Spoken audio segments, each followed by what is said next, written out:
It'd be good to see her. We saw her at the Inner Child workshop, and it was great to see her. She's really good at doing the healing circle music. And before we move on, just so I have to stop looking at this floor covering, we've been doing a little house cleaning. Did you notice the difference in it's a little different? We haven't got any. Well, we have 10 that we already did have that actually can come out here now. And so we're just trying it to see if we could get nothing up here, but we're adding over there, and then we put the hospitality. So we'll see how it works, shall we? We're all about experimenting. Okay, back to Ron. Does anybody want this? If not, it's going away. You tell him what it is. DJ. I bet DJ wants it. No, wait, she has already has a refrigerator magnet. You already have one of these? I don't already have one. I'll take it away now. Okay, there you go. Give it up for this. What this is called is, we remembered who it was, and he doesn't care that I'd mentioned his name, but Glenn Head came in. He goes, "This is going to be perfect for the center." That's what I hear every time somebody we jumps don't have off a refrigerator that big. You Right? wouldn't believe the things I find here. I don't know. The car. It'd have to be a pretty big refrigerator. So Okay. those are the announcements. Okay. Barry. All right, everyone. Let's get started. Let's just take it. Hot, cold, what is going on right now with your Patrick, I'm trying to bodies? start. You're hot?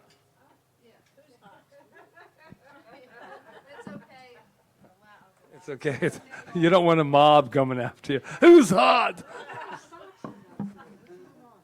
All right. Boots over here. So, okay, everyone. All right. I bring my attention here, now, and nowhere else. And let's just take a deep breath together and close our eyes if we feel comfortable.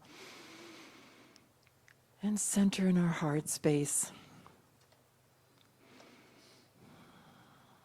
And taking another deep breath. Bringing all this energy together for this time together. What I know is that the power in the presence of the divine, the power in the presence of the divine intelligence, that divine spark of life, that one source, that one thing which sings and sings through all of creation, that is the great creator, that expresses itself through me and through each and every person here, always and forever, forever expanding. So that's what we bring here tonight, that beautiful, amazing energy, that divine intelligence as we approach the material tonight. And we gain more understanding about ourselves, each of us individually, about ourselves collectively as a whole.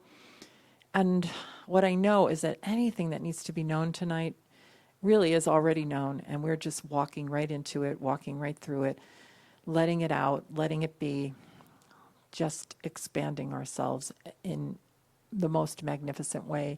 So I know this class unfolds perfectly, that all the answers are here, all the questions are here, and more questions and more answers, and it's all good, and it's all us just growing up spiritually every moment. That's what we do. We just continue to grow up spiritually. So I'm grateful already for this time that's unfolding, knowing that it's perfect, and I just release my word.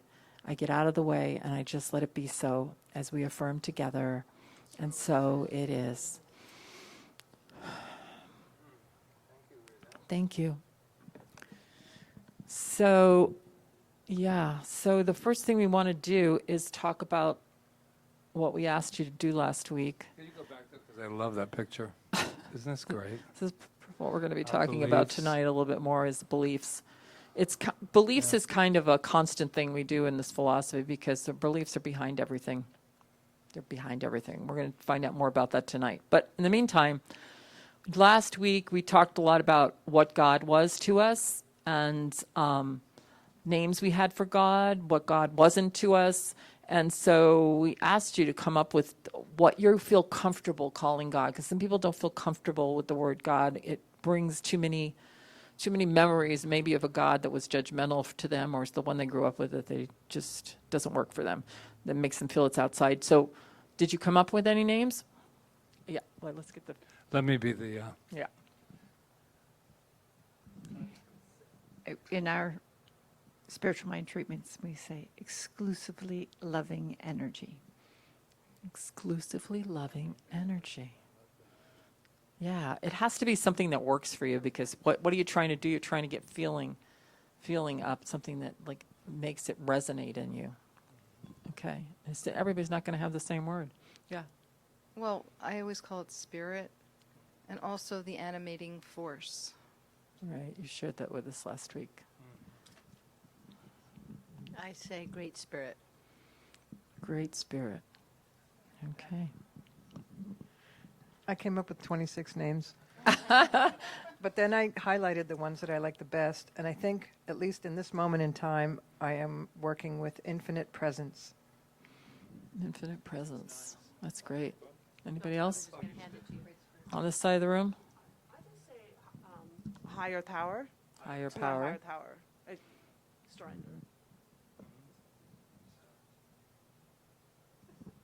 I just love creator. I love the idea that I was divinely inspired. I've used the word for 20 years, life, to remind me of all things. Yeah, that's good. They're all good. yeah, Anybody life else? was an older one. I mean, it happened later on. I started using life and source. Yeah, go ahead. Oh, God, all good, great creator, infinite through all things. Just kind of Good. what comes to mind at the time. Good. Does anybody have their science of mind with them? The actual book. Yeah. And you know what? We'll do it next week. I'm going to give you guys the circle next week and let you take it home and contemplate it. But the books that we ordered didn't come in yet, so these are all great. The ones that don't have the science of mind, who ordered it last week, they should. Yeah, they'll be in a couple of days. All right. Yeah, Larry, go ahead. I guess just energy, because I feel that energy is never lost or created, right? It's always It always is. changes. Ron? What? I use God or source. Yeah.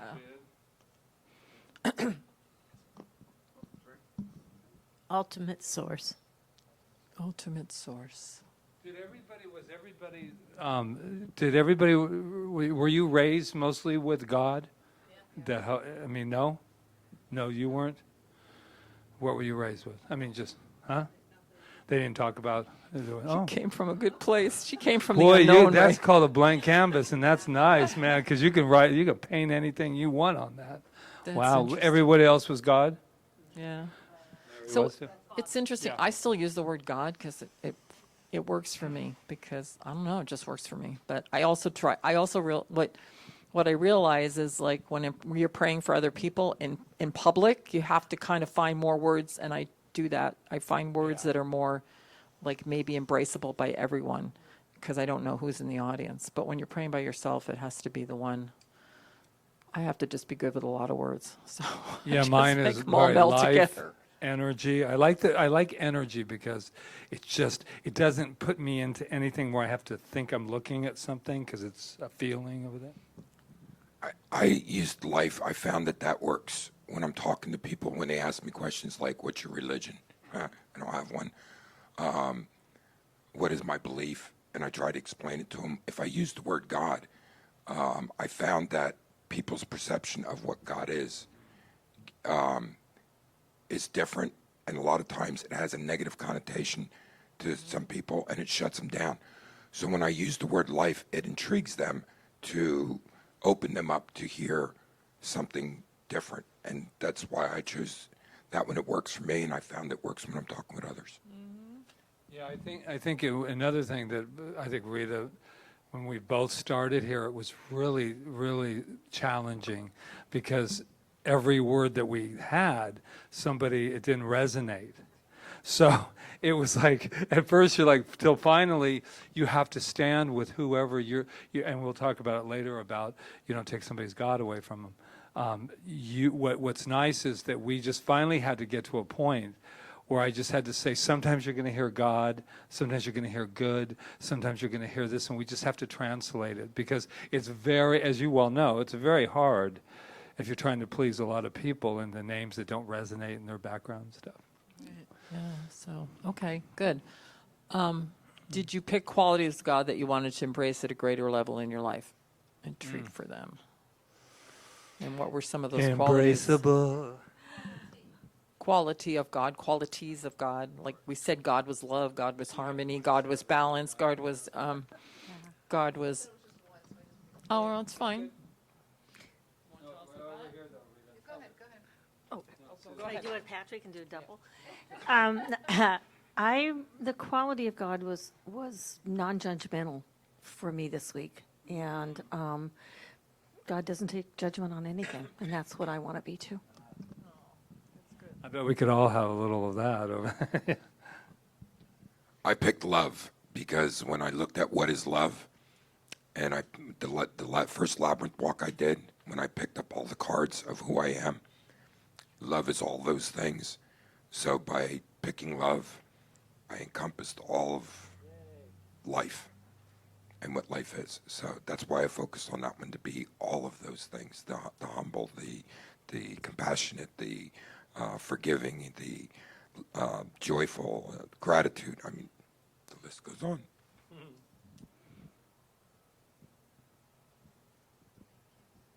I picked peace because in stillness, I know the stillness really called to me. It's like it means supreme well-being and focus, acceptance, perfection, tranquility, serenity. I mean, it is. And I actually had a situation years ago when after an operation, I woke up and I had the most intense feeling of stillness and well-being, even though I just had a really big surgery. But I'll never forget it. And it just felt like God was right there. I was God. Melinda. Melinda? I think I'm going to keep saying this, but to me, it's like surrendering completely and just letting go and letting that be it. Not trying to put everything in a box or fix it, or just letting it go. Yeah, I was really affected by what you said last week, because I thought it was so profound that you were able to bring yourself to that place, and I used it a few times this week. I was just handing it back to you. Okay. Anyway. You got to be really careful. You put that hand up there, baby.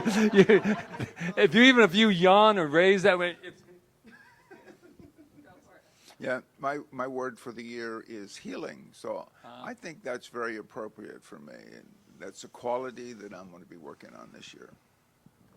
I was thinking That would be wholeness. wholeness and healing. Wholeness, Yeah. yeah, because the power of Well, God no, you is can have wholeness. healing. Healing, well, wholeness. We can't Wholeness take is your name healing. away from you. No, I'm just saying that healing means wholeness. Yeah. I mean, because what's healing? It's wholeness. It's your return it's to being wholeness. Whole. Yeah, Yeah. the return. But I was thinking of the word surrender. It's so peaceful to me to think of surrender now. But there was a time in my life when the word really meant something. That shows you how you evolve too, because it meant, surrender just meant giving up and you're going to take me over and surrender. But now surrender is like what you're talking about, just this like peace, and it almost encompasses all of the attributes. It's good. The word that came to my mind when I thought about this was true. True in the sense of being sure, doubtless, confident, carefree, lack of worry. That was what I really wanted to express. We would call that truth. You mean like Or truth? and like it's trust, truth. too, like it's right? Truth, like it's resonates as truth inside you. You don't have to think about it. You just know. Yeah, that's called in our science. It's called deductive reasoning. It's when we don't have to. Remember that word? I know. that? Yeah, we don't have to reason because we don't We go from the Yeah, whole. yeah, we go from the whole to the part. We just already have an already established premise that it's already like God is love. It would be deductive reasoning. You wouldn't have to figure it out. You just know that that's what it is, and then everything has to show up that way. I know. I know, right? I know. I read it too. Yeah, because that was always a big thing on our tests as practitioners was how to explain deductive and inductive reasoning. And now it seems like simple, but at the time it was really complicated. Yeah, evolution, anyway, convolution, right? Exactly. I picked a quality of God that I would like to increase in my life, and it's going to sound a little shocking, outlandish, over the top. You might throw me out, but the quality that I came up with is self-love. Get out. Oh, another self-love going on here. You need to come to our sacred journey next year. Journey of self-love. Humor. These are all good. So I picked peace too. Just that place inside, no matter what's going on, just being able to breathe and be peaceful, and then holding that space for other people. So how do you take it beyond the word?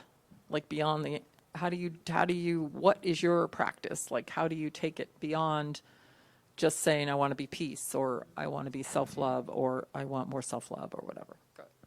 Well, my word is love, because I just keep hearing love heals everything. And I've been practicing that. I have a lot of practice with Candle right now as he goes through different things. And I just sit there with my hands on my heart, and I just breathe love.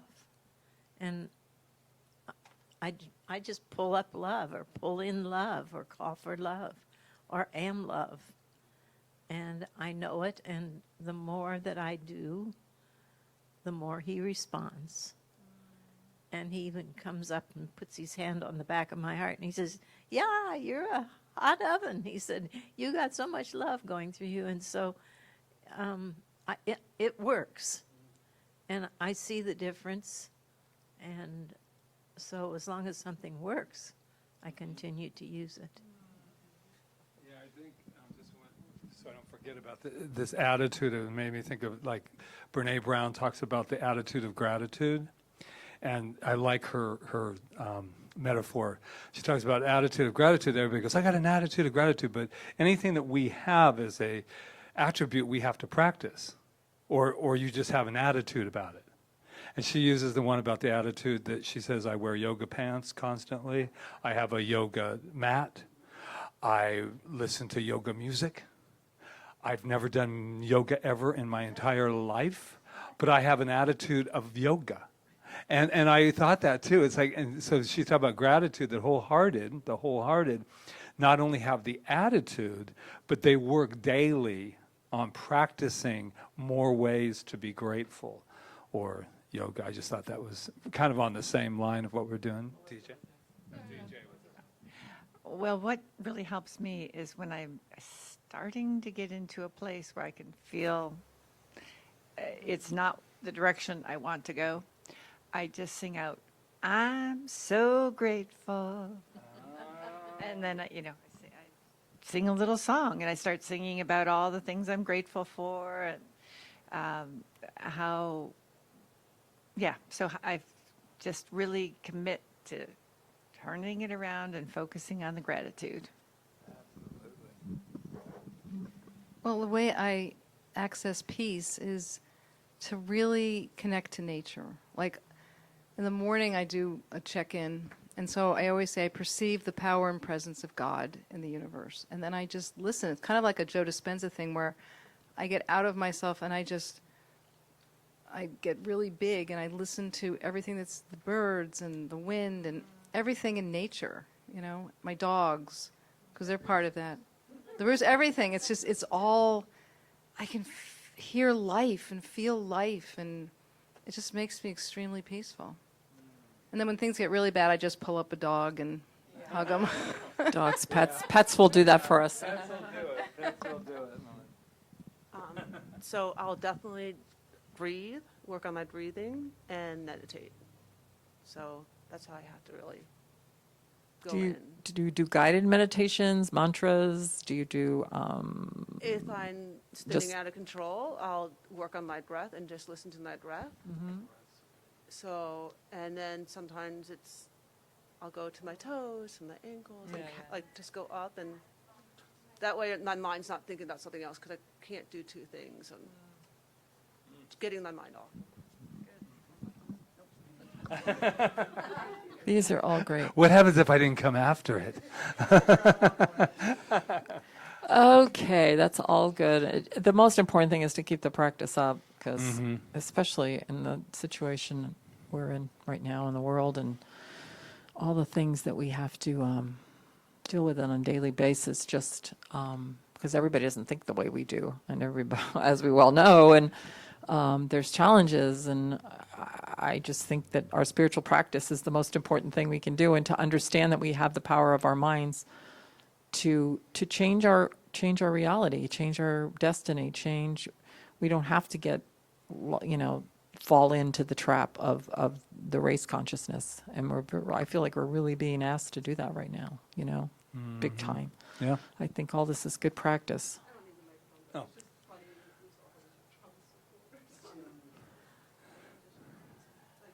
Did you spin? Did you spin? We better not talk. Spin, We spin. better not talk. And we're live. From I know, Washington, D.C., we're live. I know. Okay, well, that's a good thing to treat for if it But bothers you. So I want to say maybe we something- could talk about that as we talk about this next thing. So. And also about spinning. It's we've all done it. I'm sure we've done some kind of a spin, a shame spin or a spiral of some kind. But when it starts to go, breathing, it's the only way to bring us back. Because if not, you just keep spinning. Well, and also your surrender comes in Your really surrender's handy big then, time. because there's certain things we can't control, like on the outside. We can only control our inner world and how we're going to be maneuvering our way through these times, right? And we're not going to be any good to the world if we are spinning out of control. If we can stay centered in the divine love, like you said, if we can stay centered in love, nothing can really. Well, we're going to talk about it more as we get along, but it can. But how long is it going to take us down? Is for how long is the question. So last week we asked you to pick a current event, either in your own life or globally, and decide what you would pray for. Pray for. I'm going to repeat. Pray for, in order to align yourself with the qualities of God that you brought up tonight that are inherent in the situation. Understanding that as you do that, as you bring up those qualities in mind and treat for them, about whatever the situation is, you're affecting the one field of energy, not by changing somebody else's mind, but by stirring the one field of energy. It ripples out. And if someone is receptive to it, they're going to have to receive it. They will receive it. Not to know, like if you're knowing peace, well, they've proved it. Like people come together and meditate for peace, and then for something happens in the world, and for that moment, everything got more peace. They actually measure it. I don't know what the instrument they use, but they actually measured the magnetic field of the earth to see that it did affect the magnetic field of the earth. So as we do that, that's the whole thing. We're not changing somebody else's mind. We're changing our own mind, and we're radiating that out into our experience, into the field is basically what we're doing. So, yeah. Well, that's the energy of, it just reminded me, I came from a very tough town, and I'm not making a joke. It was a very, very tough town. And I remember in high school, there was an energy, and if one person had a fight and was yelling, before you knew it, and I didn't know anything about, oh my God, energy is collecting right now, then an entire mob started coming. Before you knew it, there were people fighting that weren't even wanting to fight, but there was this energy that started, and they were like, oh, wait a minute. And then this other thing came, and then it became a wave, and I thought, oh my God, proof of energy. Maybe not the most constructive, but it was destructive perhaps, but look at that energy we're talking about that just starts building up collectively. So if you picked an event or whatever, let us know. So I was wondering if you said pray for a couple times, because we don't really pray for anything. About it. We pray about it. Right, I mean, yeah. But what- Well, but I mean, what- we do treatment for, no, that's not true. We do treatment, we're calling it prayer here, but we do treatment for an experience, for a situation. Like if there's an accident, we're doing a treatment for that accident to change our consciousness regarding it, to know that there's peace there and there's healing there and, you know, all the support that's needed and blah, blah, blah, blah, blah, whatever it is. So I get what you're saying. We're not praying for like, oh, I'm praying for, you know, blah, blah, blah. So, I guess, so I guess for me, it's, you know, just the health of the planet, I guess is how I would put it. Yeah, and what are the qualities? so for me, it would be, you know, peace and positivity, you know, like just seeing it all healed and or all whole and healthy. That's good. That's good. Yes. Oh, go ahead. I'm sorry. Oh, okay. Go ahead. It's okay. I spent a lot of time thinking about this, and it reminded me, I picked a global event, and I remembered for 17 years with Dirk, we talked about this, and it really is what I feel the strongest about, to bring about what we talk about 2020. It's been building for all these years. So I wrote about it. What I picked was a world without borders. And I'll read to you what I wrote. I said, ultimately I pray meaning I envision, a world without borders. I said the European Union is the first experiment in our time to create this world, and Brexit is a setback to this creation. I understand in order to realize this creation, I must see myself as all of life and be it. Therefore, I continue to pray to align myself with all the qualities that are life and are me. Only then can I see this creation fully and manifest the one truth for others to see.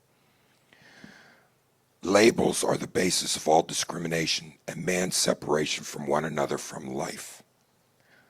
Borders or countries are the barrier that perpetuate the belief that those that live in one country versus another are different.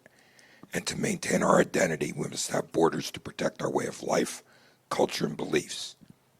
Without borders, we would lose our identity. I pray to embrace the human experiment that has existed for over 6,000 years, and the cultures of the world united and shared can and will only bring recognition to the one truth that man has recognized and manifested in his creations. All the qualities of life to create a better world. The labels that create the separation have fueled the opposites of truth, jealousy, hatred, and greed. I can see the truth that man has created good and continuously has been evolving towards the truth and manifested the law of opposites, war and killing, to continue searching for the one truth that bring about the world I pray for. I see in my life and throughout the world today that failure to recognize how labels prevent our consciousness from seeing the full and one truth shifts our alignment from our true self and true source. By recognizing and eliminating these barriers, we can realign, see and be that one truth. As I pray for this and pray for this power to manifest in my every thought and moment of my life, I become that truth and the light for others to see and be. That power, that truth manifested will be the force that will become the creation I pray for. And I release this word to life's law that is forever constant, good, right, and true, knowing it is life's will for all and is already done. And so it is.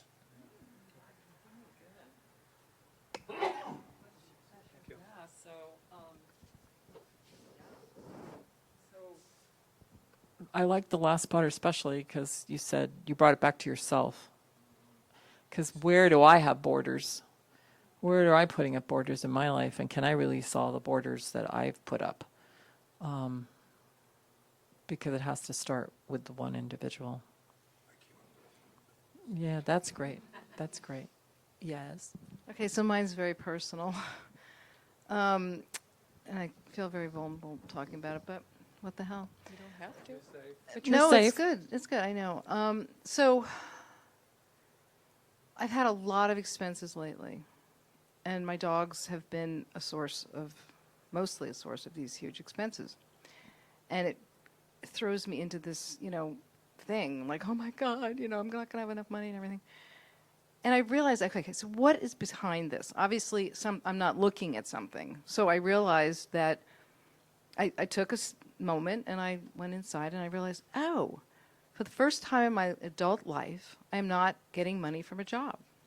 I mean, I was on disability, but that was from my job. So that stopped when I turned 66. And I am living off my investments, which are tied into the world financial markets. And it feels extremely, I feel extremely vulnerable. Like, oh my God, I have to like trust somebody else. And, it's like, I realize that I've put so much pressure on myself. I can only trust me. I'm doing it, so I can, I'm in control. And now it's like, I have to just trust and let go and know that the abundance I've always had in my life will continue. Why should it stop now? Right. But there's still that fear that, that it's like it's really changed and I have to like trust. I have to just surrender, jump off the cliff and know that I am going to be completely supported. Okay, so what are the So that's attributes? very- What are the attributes of Trust, trust and feeling peaceful and accepting and abundance? my abundance, that it's always, I'm going to have more than enough. Money, love, support, friends, fun, work, performances, play shops, meals, events, everything to enjoy. Right. I mean, why should anything change? Just because outside circumstances changes. It just made me really go deep inside Right. myself to say, okay, what is it? Where am I really going to put my money where my mouth is? Do I really trust in this? Do I really trust Right. that I am that I am God, that I am supported, that everything, it has nothing to do with outside. Well, yeah. When I'm in a situation like that, and one of the things that always helped me the best with finances and jobs and all of that was to know that my good comes from everywhere, and I can't name where it's going to come from. I just have to know that I'm abundant, like you said.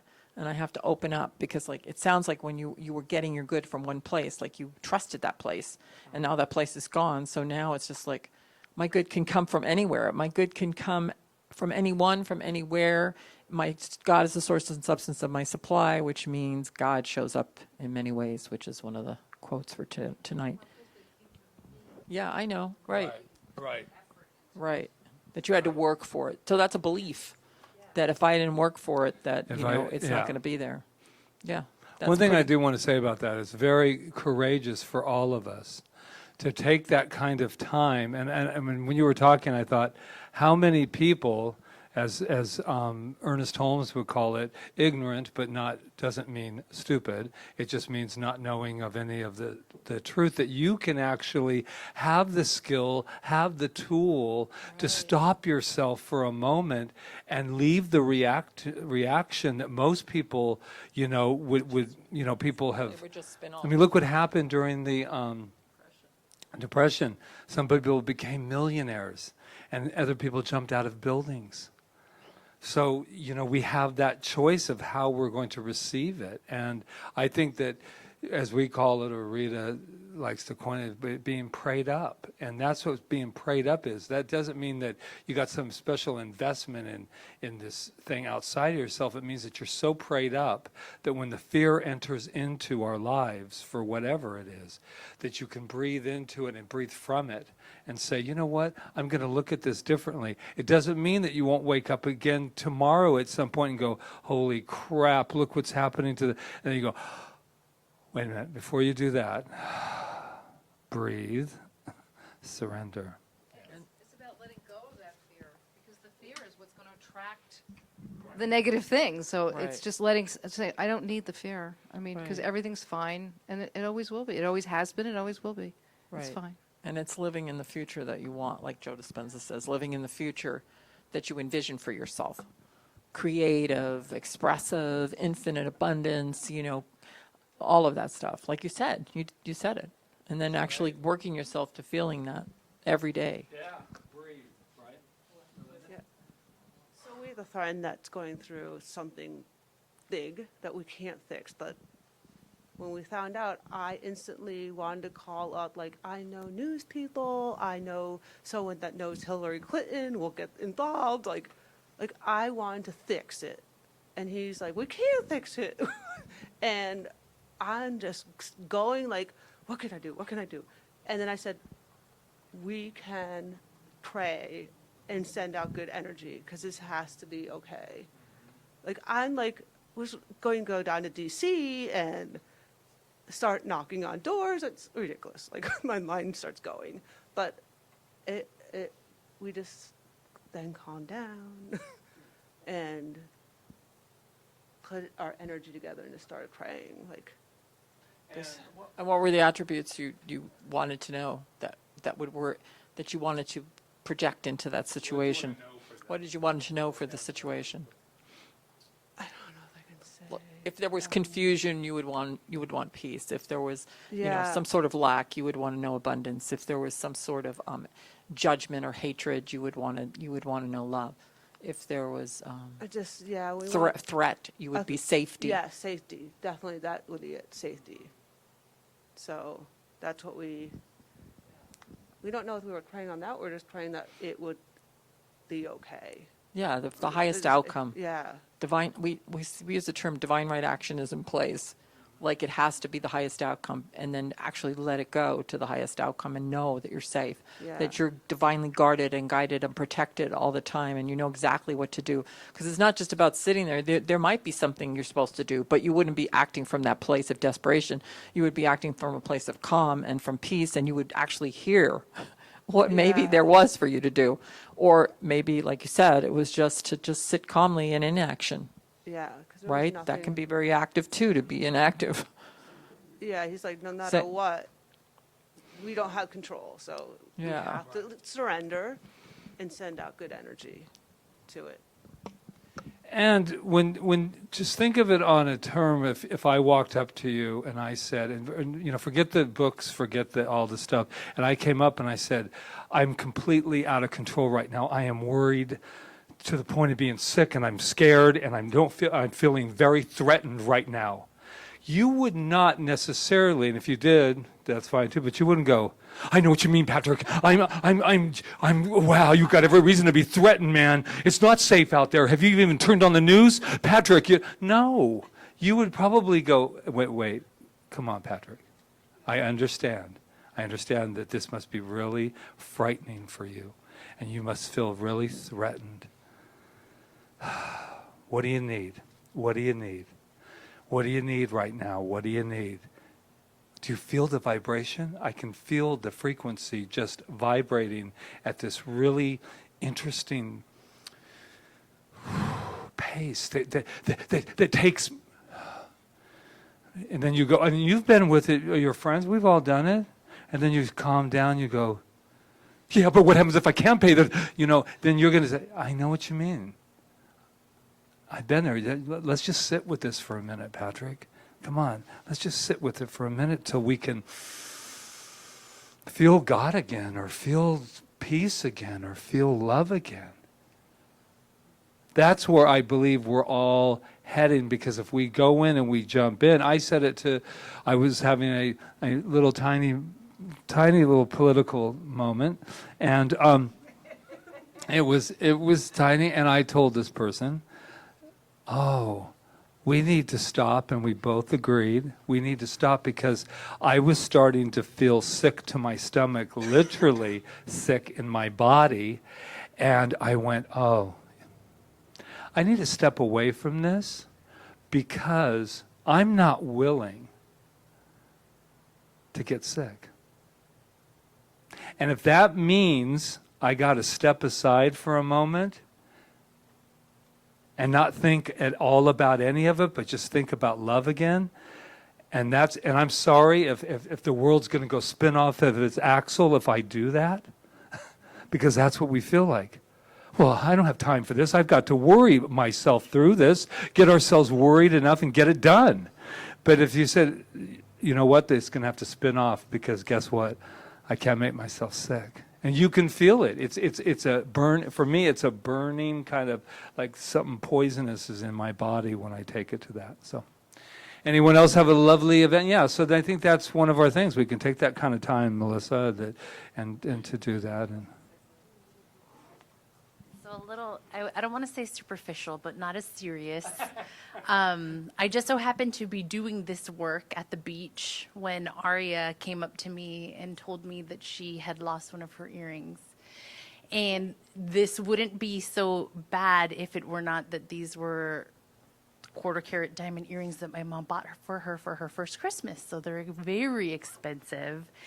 And my immediate thought would normally have been, what did you do? I can't believe it. Like, get all crazy and run around on the beach like I could find a diamond earring in the middle of Kalapaki Beach, right? And I don't know how long ago it had been lost.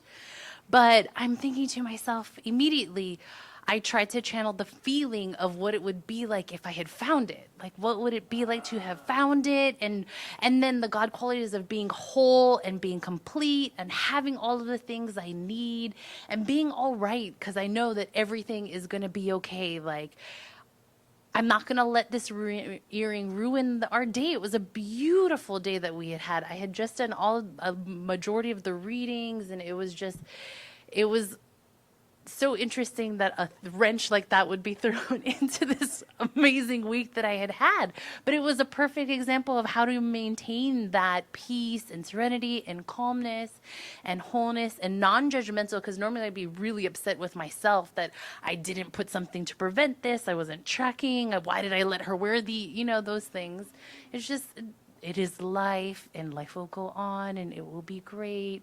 And I have it. I have everything I need. So, That's beautiful. I found the backing in my house, not even 20 minutes later, right when we got home. So I have a feeling it might actually be in my house. And here's the thing, too. We teach when we behave this way for one another. And so your beautiful daughter is seeing a reaction that she gets to model to the best.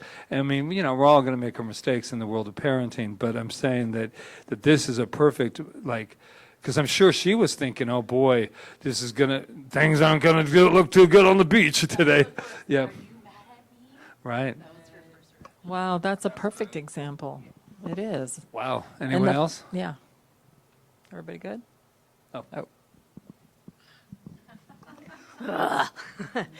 So, most of you know I was gone a lot in October, November, and January in California. And when I came back, there was a wall between a friend of mine and I really didn't know what that wall was about. And in my previous life, I would have just said, screw it, you're gone, amputation, don't need it.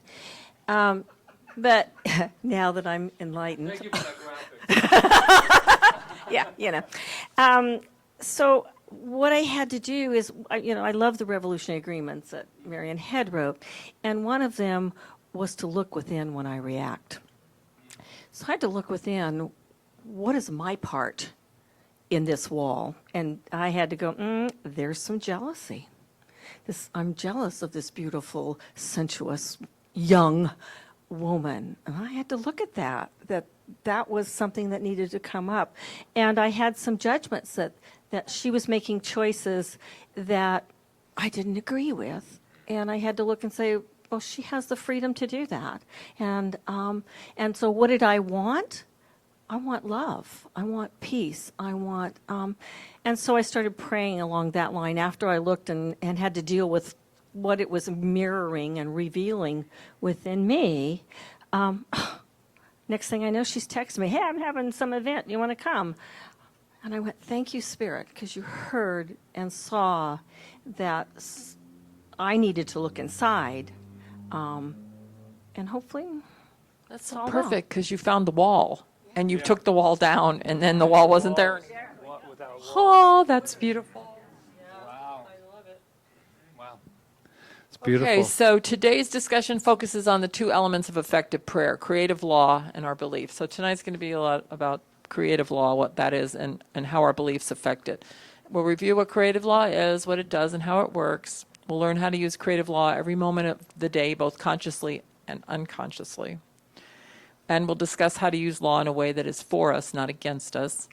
And we'll then look at our personal beliefs, which are acted on by creative law, and we'll determine if these beliefs enhance or interfere with our prayers, and we'll do some belief housekeeping to replace limiting beliefs with empowering ones. So, yeah. All our that bel- in one little But simple evening. it's basically all about the law and how our beliefs affect the law. I mean, that's the law of our being when we pray. Because sometimes we think, well, why is this not happening for me? And we have some belief, hidden belief within us that's stopping it. It's putting up a wall.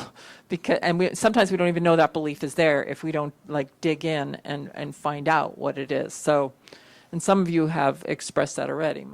You expressed think one of those everyone pretty beliefs, much but in you your- found yours. Yours came to the front right away. What do I really believe? Because if you didn't do that, you could have prayed all you wanted to, and that belief would still be there. And you'd go, well, why am I not manifesting? Why am I, whatever? And it would be because of belief, because the law of our being hears everything. Because it feels everything that we feel, because it is our very feeling. And that energy that we put out that creates things coming back to us. So, yeah, we got to be really honest with ourselves. So, Patrick, we're Can going to we go to the talk to book God? first. I just chose a few because last week, if you'll remember correctly, I chose about 32 quotes, and this time, so you didn't have to told even him 3 read. from each you didn't even- chapter. you didn't even have to. I was down here at the office. I said, "Oh, this book," and she goes, "I go, how?" I said, "I'm going to cut from last week," and she said, "Like how much cutting?" I said, "Like 3 from each chapter." So it wasn't easy. And if something came up for you that you need, Yeah. you need to clarify, you're always free to ask. So we are thinking of God, we are thinking of God or attempting to, at least in universal terms. But it is impossible for the finite to grasp the meaning of the infinite. The infinite signifies that which is beyond human knowledge. Now, Rita, when we read this, she went, yeah, but we can. I mean, it was that, of course we can. But really think about what it's saying. It's just trying to provoke us in our thought about where we are right here. And mostly when we're in the finite, I'm sure most of us can agree, it's very hard to live from the infinite and understand that that's going on. If you're spinning or you're looking, you have to kind of breathe into it. So do you think that's true, that we are thinking of God or attempting to, at least in universal terms, but it is impossible for the finite to grasp the meaning of the infinite? You don't have to agree with that. It's just earnest. Well, I'm a little confused if we're God. Right. So then now we're thinking of God outside of us as infinite, and we're finite, but we're God, and so how do you deal with that? And this is the deal. This is the deal. We are that. We are that, and I'm very glad because I knew you would bring this up no, I did, because we are talking about that I am God. Did you feel that way from the time you woke up this morning till the time we met today? Every breath you took? No, that's the reasoning. It doesn't mean that we're not. We will always be. First of all, we can never ignore it. You could go the rest of, and there will be people, because I believe we're eternal, there'll be people that never grasp the full significance of the infinite, that energy. But it doesn't mean you're not.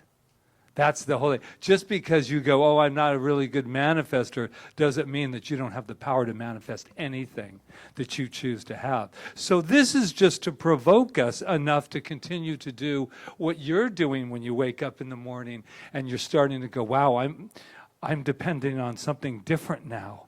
So I got to remember I'm finite. But no, that's finite thinking. That's finite thinking. I'm going to channel in and think from the infinite. And the more we can do that, the more we can remember who we are. That's why I don't mind. I mean, that's the finite reading that as well, right? Because you're saying, well, I am God, I am God, I am God. Well, yeah, because he's saying we can't grasp this from here. Right. That's it. We have to realize that this is what we are. We're the universal on the finite level. I mean, we're the microcosm of the macrocosm. So that everything the universal is, we are, right?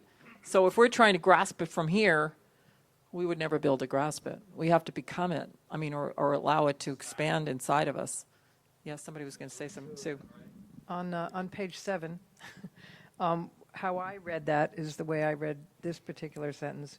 We can know nothing outside the confines of our own knowledge. This is self-evident. Hence, the only God we can know is the God in which we sense. Since this is an inner light, it is God in and through us. How I interpret that is we can't know something that we don't know. I mean, it sounds circular, but I can't know something that I don't know. Right, and the only place you can experience is Is from within. within. Sure. That's why everybody's conception of God is different, because God is a feeling. It's not a It's thing. more than a feeling. It's a feeling. Oh, yeah. Thank you, Patrick. My older brother told me about that song. No, The way I look at that is finite is this world. It is this body. And our beliefs that we've acquired in this realm that prevent us from seeing God that we are and the infinite. So I look at it as our lower mind, the mind that operates in this world every day. Finite mind. That's running the tape of the beliefs that we acquired along the way that blind us from what we're searching to develop and become. When we think from the higher mind, that source that is all-knowing, infinite, we become that. And that's the only way that we can perceive infinite is from that place. We have to get out of, and this is what we talk about today. So yeah, do I believe? Yes, because I am, and it is in me. I have to find that to be infinite. Otherwise, I'll be finite. Right. And haven't you had times in your meditations or treatments where you feel that? Where you feel the universal? That you are the universal? That it is the very essence of your breath? That it is? You do, right? So maybe it doesn't happen all the time, but you can bring yourself to that place. Yeah. But you can't bring yourself to that place while you're, just in your finite human self. Right. For me, I can't touch it unless I feel it. And you said it. You said my statement while you were talking with Sue. So it has to be felt, and really go back to the breath, and amp it up, pray it up, speak it up if you have to. Yeah. That's why, like we can't really teach you this. We can just help you to awaken it in you, but you got to do the work.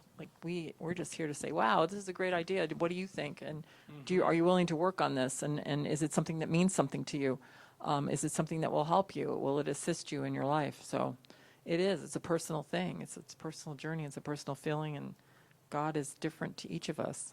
So I think it's amazing. I think they said it in probably every book that we've read in these classes or anywhere. But there's that thing about the power, the source, the spirit, call it whatever,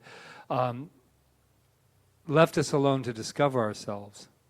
And at first when I heard that, it was kind of a lonely feeling because I thought, oh.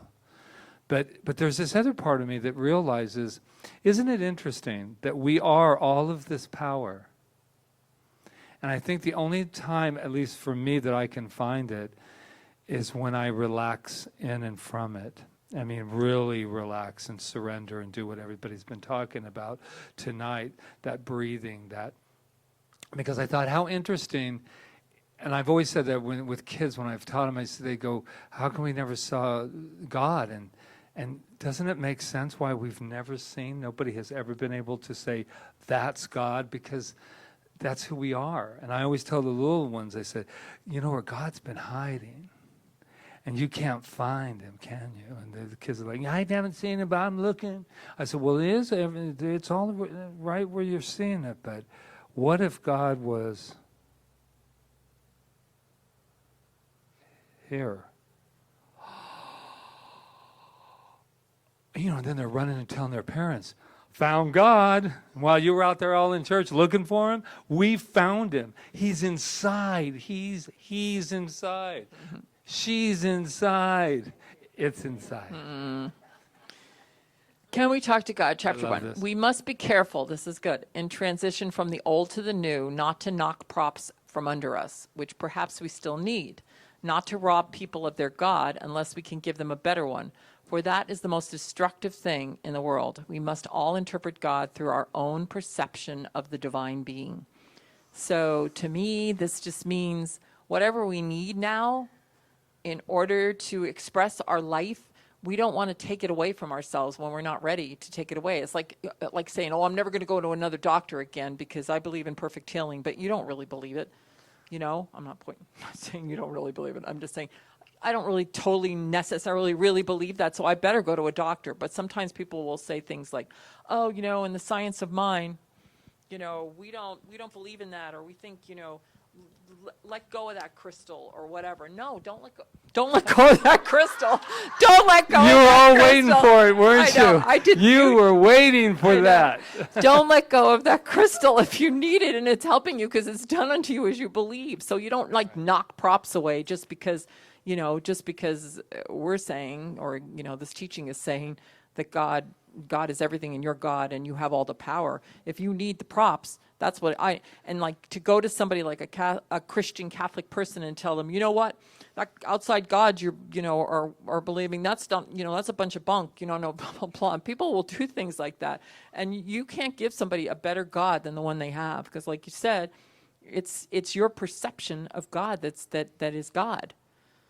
So, that's what I So feel that means. So the only invitation I would have to all of us, whatever prop we need. Somebody said the other day, well, I use beads at night. They're like rosaries, but they're a different kind of beads. And that's great. If they relax you, I'd have a string of them if it's going to keep me into a peace of mind. But the only invitation I have to all of us is not to make our props our God. right. That's the only thing, because I've watched it within myself throughout the years. We were talking about that with protection. I like to do energy, just ways to protect myself, meaning that just keep myself in light. So, for whatever reason, that's when I get, the scaredy part of Patrick, when, oh my God, I'm feeling threatened right now. But here's the deal. And then we had these eyes from the Sacred Journey. And I said, I'm going to wear this. And I'm thinking, oh my God, Patrick, this is another side of you. How interesting. And I'm thinking, I need to put this on, And I'm thinking, do you? But I put it on anyway. Why? Because it was a reminder of my own divinity, my own protection, my own safety. But then this morning I woke up, and I don't really like things around my neck, even like lei, when they put a lei around after a while, it's like getting all hot. And I took it off, and I said, I took it off. I said, Rita, undo this and get this on. And I looked at it, and I went, oh my God, that was a little prop for you, Patrick. You had a little moment when you wanted the rosary, didn't you? For just a moment. And that was perfectly fine. Because it reminded me of, no, this was just a reminder of my power. And then I was right back on alignment again. So what do you think about this statement? This one. Any thoughts on it? Not my statement, that statement. Larry? Larry's got the mic. So we were talking about this today, and one of the things I took away from that was, I was raised Catholic, and one of the things I found incongruous with my own beliefs was, if we went back to the previous statement, how can we define the infinite from our finite place of being? And I was being taught that God is all-knowing, all-seeing, all-powerful, infinite, and yet we knew exactly what he was and what he wanted. And that to me it just didn't resonate correctly. So I said to Melinda, that paraphrases some of the reasons that I started to think differently. But we also then said, reading this statement, you don't want to go and say to somebody, hey, what you believe is not what I believe, and here's why, as long as it's not hurting other people or persecuting other people. So if I find something to be not in line with my own beliefs, it's okay to let somebody else find whatever their own beliefs are, as long as they're not harmful to other people. That's, All right, and that's totally what this teaching teaches, is that we believe in all forms of healing. We believe in it all. And we just have to, because it's done unto us as we believe. So what we're trying, the point we're trying to get to is where we can realize we have it all, and we don't have to go to outside props and all of that, like you said with the necklace, because it's there. It's all there for us: the safety, the protection, the intuition to know in any moment what we need to know. It's all there. But whatever it takes to get us there, in the meantime, is good, right? Melinda, As long as you said, as long as it's not hurting somebody, right? and also, just for a moment, and I know it's Melinda, Jamie, so about the science of mind and spirit, what it teaches. Everything is fine, whatever prop somebody needs to get to. If you need to stand on your head and call it whatever it is in order for you to be it. But this is the deal. We, here in this room, we're teaching science of mind and spirit, and I'll tell you that the little, if somebody asks you, so what do they actually teach? They don't teach us anything. They're just constantly reminding us of who we are. What they tell us is that we are infinite, and that we need to have nothing else in this world, and that I'm safe and I'm sound, right where I am, right who I am. And I don't always believe that. But that's the truth of my being. I don't always believe that, but that is who I am, and that I am God. And that I'm just spending my time remembering so that I have less days that I'm scared. And I have less days that I condemn myself. And I have less days of thinking of myself of anything less than magnificent. And that's who I am. And that's what we believe. And that's what we teach. So if anyone doesn't think that, that's not true. We believe that we are God, and that each one of us are God, because how could we not be? Everything, seen and unseen, is who we are. So that's what we're doing here. Rosary beads, other kind of things, that's fine. Whatever gets you to where you're going. I think Sue has something to say. I just wanted to say, like, it's going to sound silly, but I have a crystal, and I kind of asked my crystal, and I know when I really start journaling, and I don't have to ask my crystal because I know it's in me. I just want reinsurance. Like, what's my crystal going to say? Let me ask my crystal. And now I use it less and less. Stop laughing. Well, So it's like I know the truth, or I could put that out, what I want, instead of, what is the crystal going to say? Like, right. Yeah, That so- crystal's you. yeah, exactly. It's Right? my energy coming It's to the that. energy of you, and I think what Patrick was saying before is, like, if we can get away from thinking we need something, what we're trying to get to is that we don't need anything outside of ourselves. But if these things help us to feel more in tune with who we are, then we can't take them away from people. I mean, I used to use crystals too. I don't anymore, but I did at one time. They meant a lot to me, and I'm glad I had them when I had them, because I got through a lot of stuff with that crystal. And then I finally gave it away. But and I'm really sorry I did, actually. It was a really nice crystal. Anyway, I know, go ahead. No, I alluded to this last week, and part of the reason why I came to this class was when I first had gotten introduced to the teaching, I felt really lost, because I kind of kicked the prop that was holding up a lot of my faith, the way that I prayed and how I conceptualized this being that was God, right? And had this picture or this idea of what God was. And then after coming here, I had, and it's all part of the journey, but started questioning that conceptualization, and I felt really lost. Like I know that I want to get to the place of believing that it's in everything and it's infinite, and it doesn't need to be that great being or the big being that they refer to in the chapter. But I well, this class finally came at the right time, but at that time, I didn't think that you could have both, that it was good to have both until you got to that place where you were of the belief, and so this is really helpful.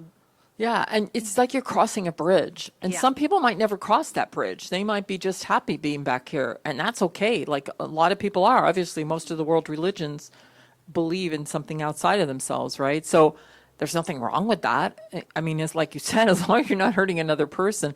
But for me, I want to cross the bridge, and I want to be, I want to know my true identity and know I have that power. And yeah, I want to cross the bridge. And I can tell you also that what I think happens is the more you read, and it's also so logical to me. Now it's logical, like it becomes very logical, like we call it spiritual logic. It just makes sense, makes more sense. Yeah, I was that exactly. And I think what happened was I started reading more the Science of Mind, the daily readings. It was really helpful. And I got to a place of accepting that it is okay that this is where my belief is at, knowing that I'm going to get and visualizing what it might be like where I'm going. Right? Like I wasn't understanding what the Science of Mind book was talking about, and then just realizing and accepting that I wasn't going to understand at that time and that it will come as I continue on this path and just keep going. Right, and if you choose to. And some people turn away and they don't, and that's fine too, like I said. But if you really want to, and it's a different way of thinking. It's a different way. It doesn't necessarily actually mean it's the truth, because there's truth. The truth is that God is love, and God is, the very essence of our being. That's truth. But the way you can express that or get to that place could be many different ways, right? Like you said, no borders. Where it comes to at the end of the day for me is that it reminds me of a relationship, and the relationship I used to have as a Catholic was that, I was constantly trying to do favors and do things to earn my right to be here. I had to earn my right. I had to be a good boy, and if I wasn't a good boy, then this was going to happen, and this was going to happen, and then maybe you'll take my mommy away from me, and then maybe you'll do this, and maybe you'll do that, and then you're going to, how about all the kids down there? And it was so exhausting for me personally. But what I finally got to with this teaching, that is, it's kind of like if somebody says to you, I don't love you, where I want to be in my life, and where I'm getting there and I have great moments, where if somebody said, I don't love you, I could say, maybe I wish you did, but I love myself enough for it all right now. That's what I want, is to be so in love with myself that I'm okay. I'm okay when the world's not doing what I want it to do. And right now, a lot of it's not doing what I want it to do, but I know I'm still love. I know I'm still love. And that's what I believe this teaching is about, is to find the kind of love so that when you're in front of me and you need me, that I'm totally present because I remember who I am, so that I can be right here for you as you're trying to remember who you are. That's what practitioner work is, by the way. Are you sure? Oh. Yeah. Oh, I'm sorry. This is quick. But it's a vulnerable thing. It bothers me inside. I get a clench when I hear you say, you, Rita, and Patrick, we believe. Just those two words make me feel like I either believe or I don't. I'm with you or I'm not. Or this is a select place. It's the two words, we believe. And I don't know why it bothers me, but it makes me cringe inside. Well, what would be a word that would make you not cringe? I haven't gone into it. I just heard it tonight, and I felt the feeling, and it made me feel like I either have to join or I'm not a part of. But that's It's a separation kind yeah, of but I don't energy. think that's what we said. I I- said I- this teaching teaches. Yes, And, well, and everybody's at a different place within it, and sometimes you don't want to go there. I sat in a practitioner class with someone that still wanted to believe that Jesus Christ was his personal savior. We don't teach that here. We don't teach that. So that person, in order to feel whole and feel like he's getting what he wants to get, he needs to go somewhere where he can practice that with people of like mind that practice that, right? Right. He's not going to be happy hearing, us saying Jesus is the great way shower and we want to live like him and we know that we can be like him because he told us blah, blah, blah, blah. So I'm not sure Yeah. what you're saying. well, it's like, come along and believe something, whether you believe it or not, to be a part. You may not be saying that. I know you're not saying that, but still, it's. I just wanted to spill it out there. It's what I felt, and I felt it before, and I went, oh. I don't know if I can go in with the we believe thing. So is it better when I say I believe? Well, we just started out this whole class tonight talking about how it would be exhausting to try to please you. I mean, just so you'll know, it would be exhausting and I'm glad this is coming up because it's very important. Because we teach science of mind and spirit. It is one way to go out there. I'm not going to teach anything else. And I love your dream world. And I support your dream world because I think it all leads to that. And you believe in that as a way of helping people get to where they're going. And we believe that this particular teaching assists you and gives you tools for you to be everything that you could ever be, whether or not you're doing dream catching or you're doing surfing on the water and being at one with that. But I really want to let that be known to this community, that this is a science that nobody knows anything about, and that you're getting to know it. You're getting to know it. You might come to a point in your life where you go, wow, this is bullshit. I mean, this isn't true for me. But we cannot force our beliefs and our way of resonating on other people. We cannot do that. I cannot do that because I feel it's unfair. But if anybody else on this island wants Patrick Feren, Reverend Patrick Feren, to teach anything but what I've talked about tonight, it's never going to happen right now. It's not our journey. Our journey was to come to an island and bring something that said, I am God, and had the audacity to say that. They had the audacity to say, there's an inner child that's living within you that is just wanting to hear you, wanting to experience you, wanting to be you. And that is exciting to me. And if it's not exciting, I'm not talking about you personally, if it's not exciting to anyone else, and if someone else wants us to teach something else, I said it on Sunday. There's plenty of places to go. They're teaching it everywhere. They're doing things everywhere. Hallelujah. And so it doesn't have to come in here. Nobody's doing this. No one's doing science of mind and spirit. That's why we're here. That's what we're doing here. So when you're out on the island, and people are questioning it, that's what they do there. They don't do Course of Miracles. They don't do crystal healings. They don't do trance channeling. Well, maybe a little, because we're intuiting. They believe in so much, but it's so important to me because it makes me feel, I'll be really honest with you, it makes me feel unsafe to be what we are here on this island. And I had it today. I felt unsafe to believe what I believe, to be sharing it with what I believe. And I'm thinking, why? Everyone's very receptive to, but I felt unsafe because I keep thinking there's something else that people are expecting, and I don't care anymore.